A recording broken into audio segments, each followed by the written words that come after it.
épisode 5, Burgos, Figarol. 6e jour sur la route, 6 jours entre père et fils. Au programme aujourd'hui, 294 km. Principalement des petites routes, de la nationale, et surtout un passage par le parc Sierra de Cebolera. Une journée entre les régions de la Rioja et de Saragossa. Une journée de soleil et de surprise. Allez, suis-moi, c'est parti.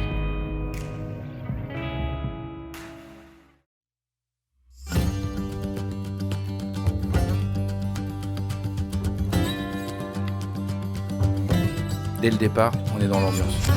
La couleur de la terre devient ocre, la végétation rasante et les habitations changent de style.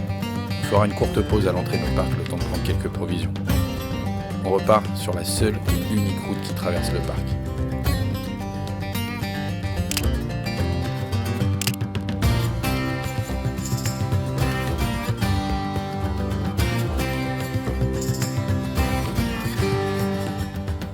Dans le ciel, on peut apercevoir des oiseaux. Et ils ont vraiment pas l'air petits. On commence à apercevoir un peu le lac sur la droite. Ça devrait être de plus en plus gros. Voilà, c'est ça. Je sais pas si ça doit être un lac ou une petite retenue.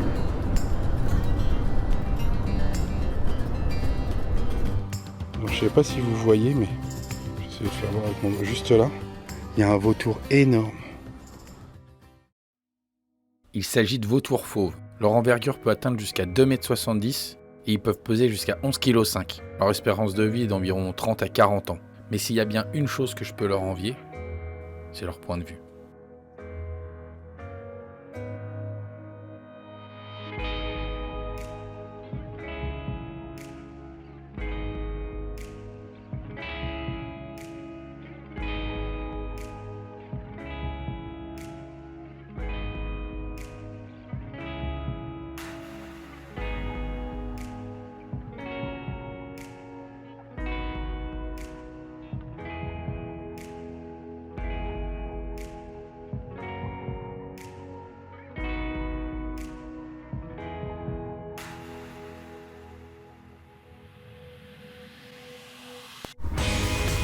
Et c'est reparti. Faire une petite pause là pour observer des vautours et faire voler un peu le drone. Donc, il faut savoir qu'en fait ce barrage, cette retenue d'eau elle est artificielle et que il y a un village englouti en fait sous l'eau. Voilà.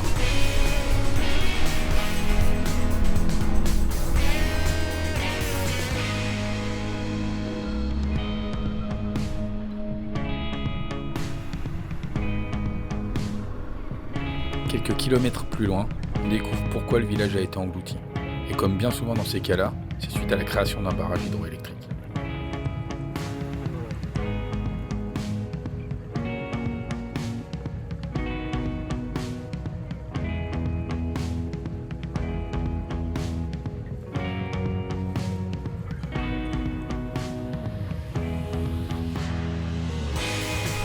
La route est bien plus belle ici.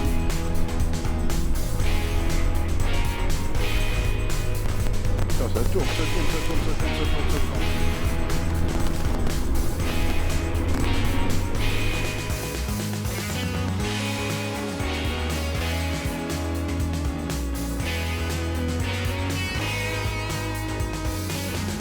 viens de faire le plein dans une petite station, 1,60 le litre. Bon, ça c'est l'avantage de l'Espagne, c'est que c'est quand même 40 centimes allez, ça dépend où, mais entre 20 et 40 centimes moins cher que chez nous.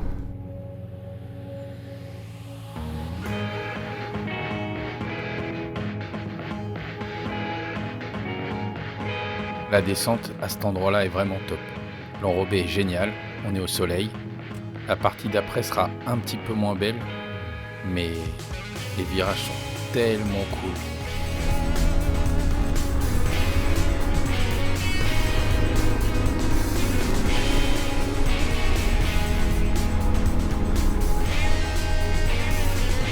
bien de la merde, là faut pas prendre large.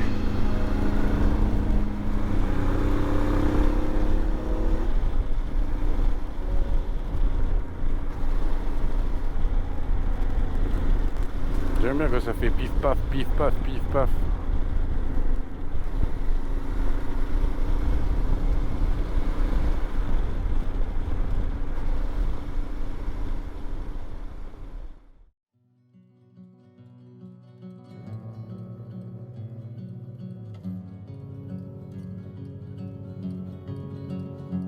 Après cette superbe route tout en descente, pour arriver dans la vallée, mon père et moi, le sourire jusqu'aux oreilles à l'intérieur de nos casques, décidons de trouver un endroit pour manger. Il se fait faim, et même si en Espagne on mange pas de bonne heure, nous, on a la dalle. Seul impératif, trouver un peu de fraîcheur.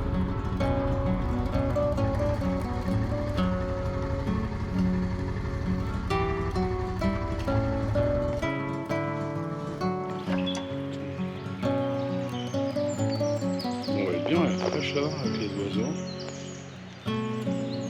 Question ?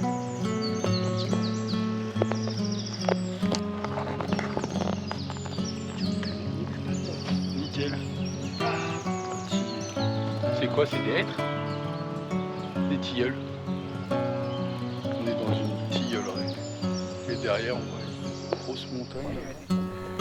On a fini de manger, pris le café. Tour et on reprend la route.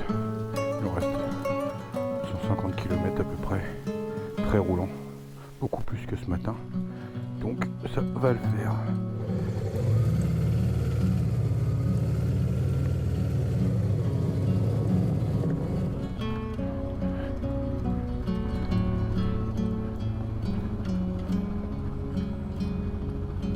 Comme ça, on se prépare pour demain.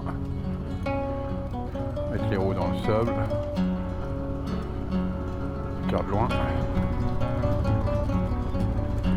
Youhou. Ah bah nickel. C'est bon pour moi. Hop. C'est bon.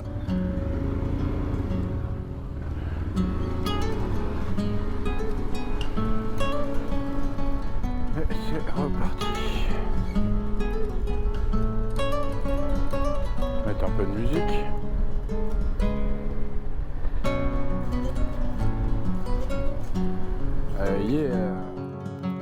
La route après cette pause est monotone. Et même si le dépaysement de ces grandes étendues plates rend parfois cette liaison moins triste, il me tarde d'arriver. La chaleur espagnole nous a rattrapés.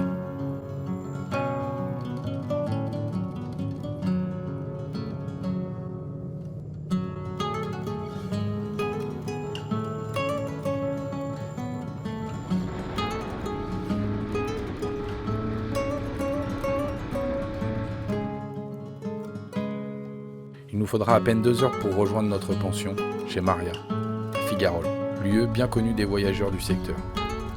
Impeccable. Si tu trouves une place à l'ombre. Il y a de l'ombre là-bas.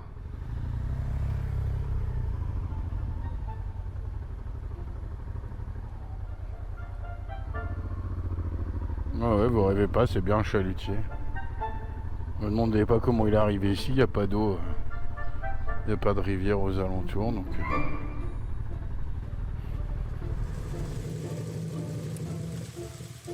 Je n'en dirai pas plus, je vous laisse la surprise de venir découvrir par vous-même. C'est la fin de cet épisode. Demain, on fait un passage par le parc des Bardenas Reales avec ses emblématiques formations minérales. Mais ça, c'est dans le prochain épisode. Ciao les motards, à bientôt sur la béquille. Ah si, dernière chose, j'oubliais. Abonne-toi.